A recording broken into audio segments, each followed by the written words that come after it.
नेपाल भित्रकै बुवासाहरूले यो देश सिद्धाइसकेका छन्। यो देशको राष्ट्रियतामा प्रश्न चिन्ह आइसकेको छ। यो देशको मौलिकतामा प्रश्न चिन्ह आइसकेको छ। यो देशको स्वाभिमानमा प्रश्न चिन्ह आएको छ। आफ्ना खुसीका लागि, आफ्ना स्वार्थका लागि राष्ट्र देशभित्रका बेमान बुवासाहरू कल्चरमा आबद्ध भइसकेका छन्। त्यसै कारणले यो पौष 27 गते उहाँले पुर्याउनु भएको योगदान, राष्ट्रको लागि पुर्याउनु भएको योगदान र उहाँले खडा गरेको जगमा टेकेर अन्य नेपालका सपुतहरूले सपुत्रीहरूले पुर्याउनु भएको योगदानलाई हामीले सम्मान गर्न सकेनौँ भने यो चन्द्र सूर्य झण्डा अङ्कित चाहिँ झण्डामा पनि प्रश्न चिन्ह आउँछ। यो देश क्रीडा स्थल बन्न सक्छ यदि तपाईँ हामीले समयमै विचार पुर्याएनौँ भने।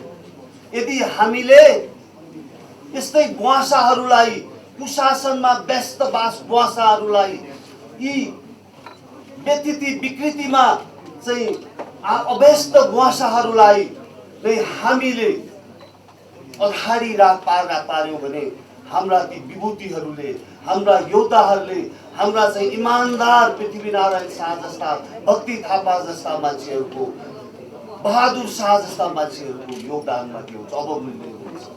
उहाँ हाम्रो राष्ट्रिय पिता हो, राष्ट्रिय पिता हो, एकताको प्रतीक हो।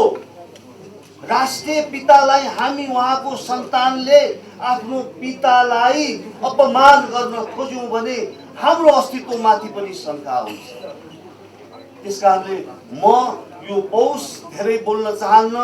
पौष 27 गते 10:30 बजे रत्न पार्कमा सम्पूर्ण दाजुभाइ दिदी बहिनीहरू, तराई मधेस पहाड हिमालका दाजुभाइ दिदी बहिनीहरू, देशभित्र भएका दाजुभाइ दिदी बहिनीहरू, विदेशमा भएका दाजुभाइ दिदी बहिनीहरू, तपाईहरू जहाँ जहाँ हुनुहुन्छ त्यहाँ यस्ता सपुतको सम्मानको लागि, राष्ट्रिय एकता प्रवर्धन गर्नको लागि, राष्ट्रियता जोगाउनको लागि, हाम्रो मौलिकताको संरक्षण गर्नको लागि एक भएर उहाँको सम्मान दिउँ र अनि मात्र नेपाल आमाले हामीलाई सम्मान दिनुहुनेछ।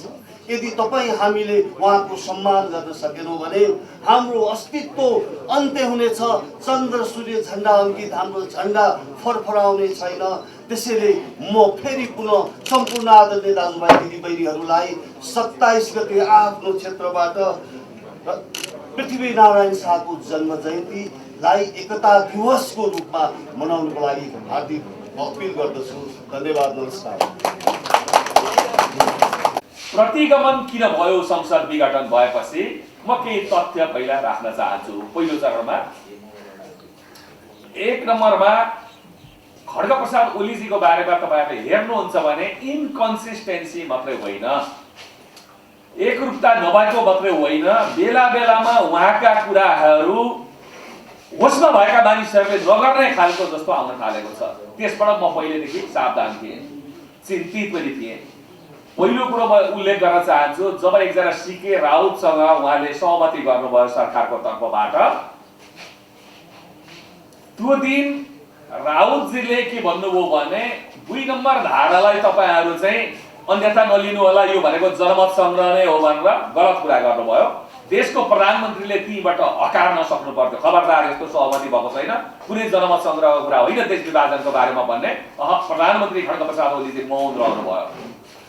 सहमति हुनु राम्रो, राष्ट्रिय मूलधारमा आउनु र चाहिँ अतिवादी एजेन्डाहरू छोड्नु, घृणा र हिंसाका एजेन्डाहरू छोड्नु।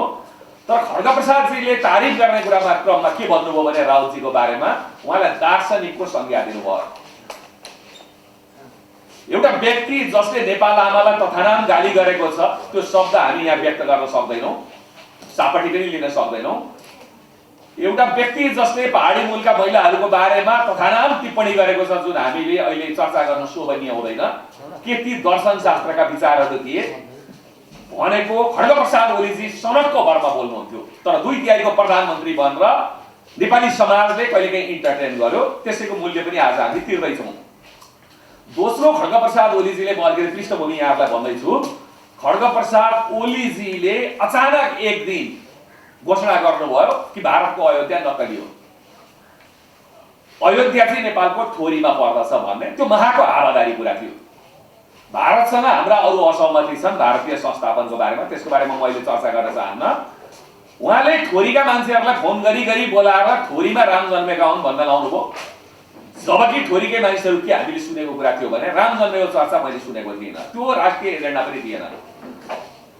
ठोरीमा राम र सीताका प्रसङ्गहरू जोडिएका छन्, माटाका भाँडाहरू भेटिएका कुराहरू छन्, तर राम जन्मेको कुरा त्यहाँको कोही पनि मान्छेबाट हामीले सुनेका थियौँ। देशको प्रधानमन्त्रीले सत्रशिल्ली कुरा गरेपछि देशको शिर निहुरिँदै गयो। त मैले इन्टरभ्यूहरूमा भनेको थिएँ पहिले कुरो, यो संसद विघटन गर्दैछन्। कतिपय ओलीजीका निकटका संविधानविद भनिनेहरूले आक्रमण गरे शब्दमा, यो संविधानमा लेखेकै छैन, कसरी तपाईले संसद विघटन हुन्छ, प्रतिनिधि सभा हुन्छ भन्नुभयो। मैले भने मलाई पनि थाहा छ यो संविधानमा प्रतिनिधि सभा विघटनको ग्राउन्ड छैन, संविधानले परिकल्पनै गरेको छ अति भवितव्यको अवस्थामा बाहेक संसद विघटन हुँदैन, प्रतिनिधि सभा विघटन हुँदैन। तर सन्की मान्छेले जे पनि गर्न सक्छन्। म होइन भने मैले टेकेको धरातल पनि म समाप्त गरिदिन्छु, म संसद पनि समाप्त गरिदिन्छु। उहाँ त्यो मुद्रामा अगाडि बढ्नु भएको छ भनेर मैले बारम्बार सञ्चार माध्यमहरूको ध्यान आकर्षण गराएका थिएँ। अहिले पनि तपाईँहरूले युट्युबमा मैले दिएको टेलिभिजन अन्तर्वार्ताहरू हेर्नुहुन्छ भने ती टेलिभिजन अन्तर्वार्ताहरूमा लोकतन्त्रलाई कोबाट खतरा छ भन्दा सरकारको स्वेच्छाचारिताबाट छ भनेर क्याप्सनमै लेखेर अहिले पनि त्यो इन्टरभ्यूहरू देख्न सक्नुहुन्छ। अब किन यो सनकको भरमा उहाँले यसको पछाडि अन्तर्राष्ट्रिय राष्ट्रिय तर्क यो धारा जोड्यो होला नि, यो कारण यो केही पनि छैन। सनक हो, एउटा मान्छेले संयम गुमाएपछिको यो सनकको परिणाम हो। सन्की मान्छे देशको प्रधानमन्त्री या राजनीतिमा रहन योग्य छन् कि छैनन्, बहस त्यो पनि हो।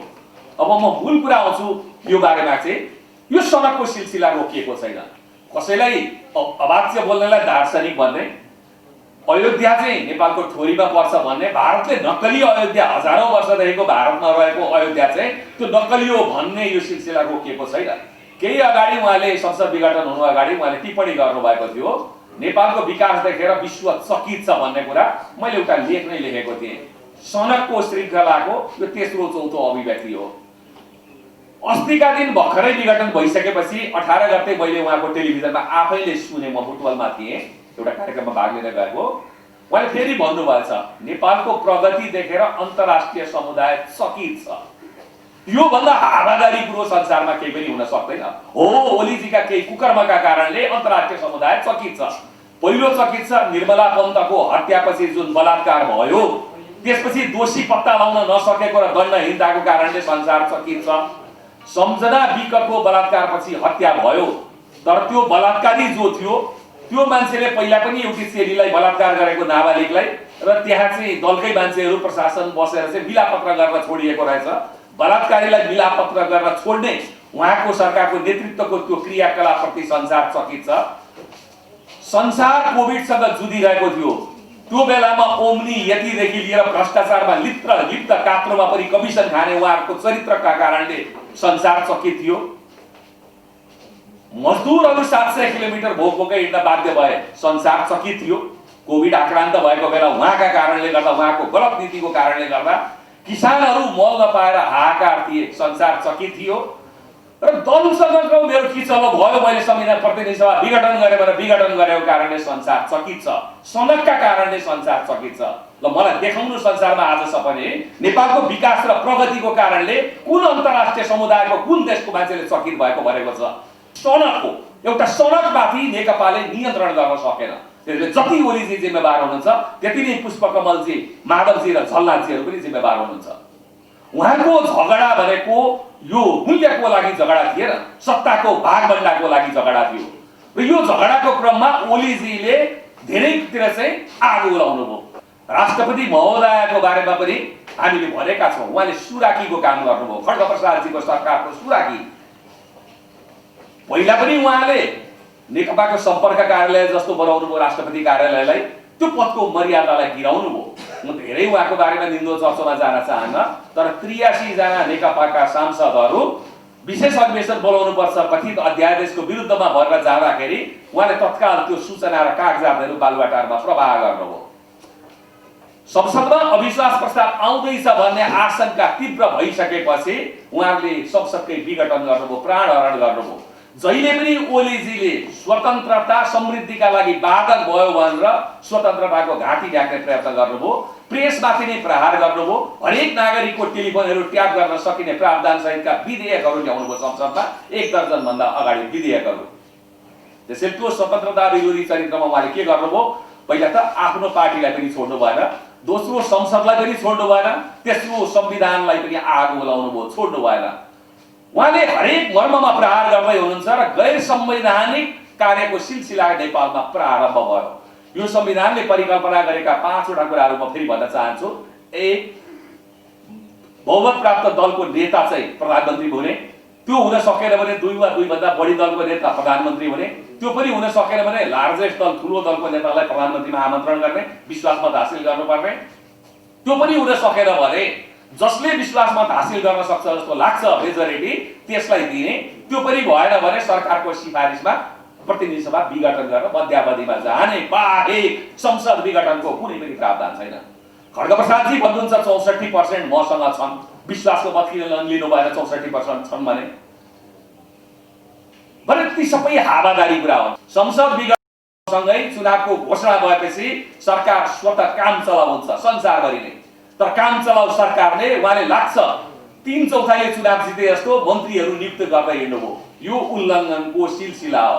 भोलि सर्वोच्च अदालतले यस्ता निर्णयहरूलाई सदर गर्न थाल्यो भने, विघटनको सदर गर्न थाल्यो भने नेपालमा जुनसुकै प्रधानमन्त्रीले पनि भय दोहनलाई अगाडि बढाउँछन्, ब्ल्याकमेल आफू फालिने भयो भने 1 सेकेन्ड अगाडि गएर चाहिँ विघटन गरिदिने, अविश्वास आउनुभन्दा अगाडि। यद्यपि अहिलेको घटनामा त अविश्वास पनि आइसकेको छ भनेर भनिन्छ। त संविधानको त्यो परिकल्पनामा म यति मात्रै भन्न चाहन्छु, व्यक्तिगत म जान्न चाहन्न।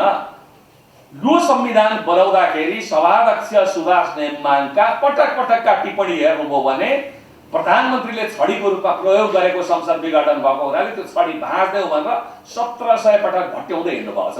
कहाँ लुकेर बस्नु भएको छ? नेपालको संविधान जुन बन्यो कमजोर भनेर कतिपयले भने पनि कतिपयले आगो लगाए कालो संविधान भनेर आज उनीहरू संविधानको आत्मा डालियो भनेर सडकमा संविधानको रक्षाको लागि उत्रिएका छन्। यो सुखद सन्देश हो। जसले हिजो कालो संविधान भने उनीहरूले अहिले संविधानको महत्त्व बुझेका छन् भने हिजो विश्वकै यो उत्कृष्ट संविधान हो भनेर 3 हात उफ्रिने खड्गप्रसादजी आज यो संविधानको पाना च्याप्दै हुनुहुन्छ, आगो लाउँदै हुनुहुन्छ। 2 मा हेर्नुहोस्, यदि यो प्रतिनिधि सभालाई विघटनलाई अदालतले सदर गर्यो भने कथम कदाचित नगर्ला, गर्यो भने जातीय अतिवाद नेपालमा बौरिन्छ। दोस्रो त्यो रिक्ततामा क्षेत्रीय अतिवाद फेरि नेपालमा बौरिन्छ। म त्यसको व्याख्या गर्न चाहन्न। तेस्रो कुरो विप्लव प्रवृत्ति जुन छ, हिंसात्मक प्रवृत्ति, यो संविधान प्रतिनिधि सभा विघटनपछि ज्यादै नै हौसिएको हामीले देख्न थालेका छौं। र चौथो कुरो हामीले देखेका छौं, पूर्व राजावादीहरू जो रिक्ततामा आफ्नो भविष्य खोज्दैछन्, यद्यपि त्यो सम्भव छैन, उनीहरू हौसिएको परिस्थिति छ।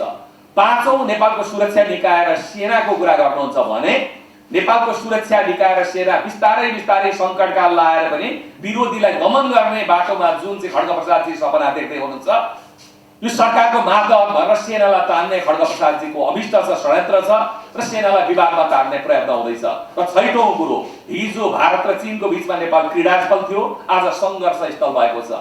4 दिन भन्दा बढी चाहिँ लगभग 4 दिन चीनिया कम्युनिस्ट पार्टीको एउटा टोलीले उपमन्त्रीको नेतृत्वमा नेपालमा डेरा थर्पु हालेर बसेर गएको अवस्था छ भने भारतीय संयन्त्र पनि त्यति नै सर्वलाएको अवस्था छ।